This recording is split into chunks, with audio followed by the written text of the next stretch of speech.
You've already used functions that quietly change their input. When you call append, sort, or reverse, the list you passed in comes back different. Those are built in. Today, you'll write your own function with the very same power, one that reaches into a list and rewrites it in place. Here's the goal. Write a function that takes a list, call it L, and squares every element in place. Feed it a list 2, 3, 4, and afterward, that same list holds 4, 9, 16. The distinction that matters, we are not building a fresh list and handing it back. We reach into the original list L and change its contents directly. When the function finishes, the caller's own list has been transformed. A natural first attempt is to loop over each element in L directly. That's the Pythonic style for E in L, but it hits a wall. To change an element at a particular position, the syntax is L at index I is set to the new value. That needs the index. Yet looping over elements hands you the values one at a time, 2, then 3, then 4, and it never tells you where each one lives. You hold the element, but not its index, and without the index, you cannot write it back. So the real question becomes, how do we get our hands on the index? There are 3 clean ways to get the index. Option 1. Keep your own counter. Before the loop, set I to 0 and at the end of each pass add 1 to I.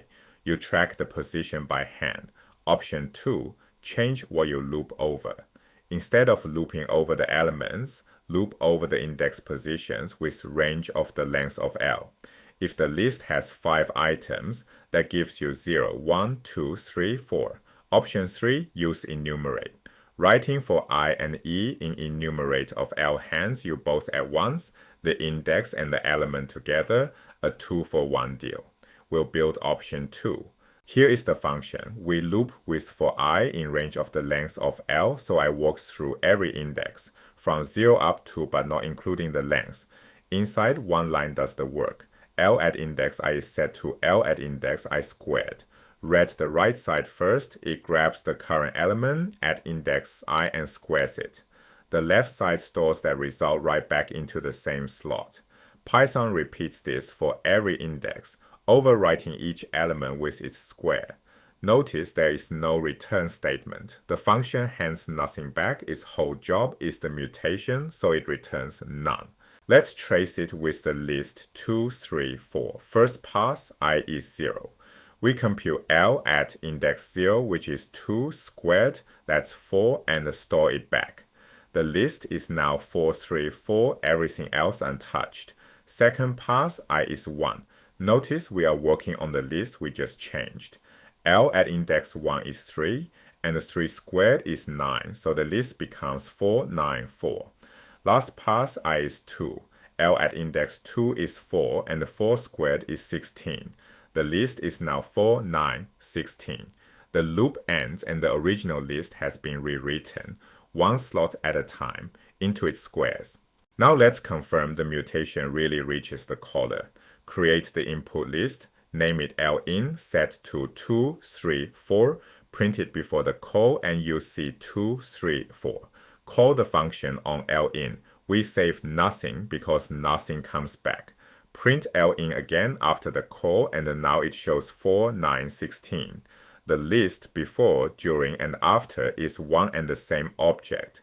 So why didn't calling the function print none? Because we never saved the call into a variable. If instead we wrote the variable a equals the function call and then printed a, we would see none, exactly like append, sort, and reverse. Why does any of this matter? Because mutation is what makes lists efficient. Picture a huge database, every employee in a company or every student at a university. When one student changes their address, you want to reach in and update that one record. With an immutable structure like a tuple, you can't. You'd have to copy the entire thing, thousands of records, just to change a single field, and do it again on every edit. That's enormously wasteful.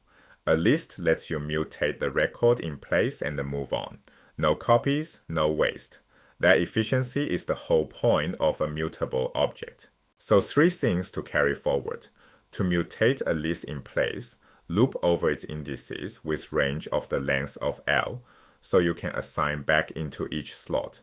A function whose job is mutation returns none, so call it on a line by itself. And mutability is what lets you update massive data in place instead of copying the world on every change.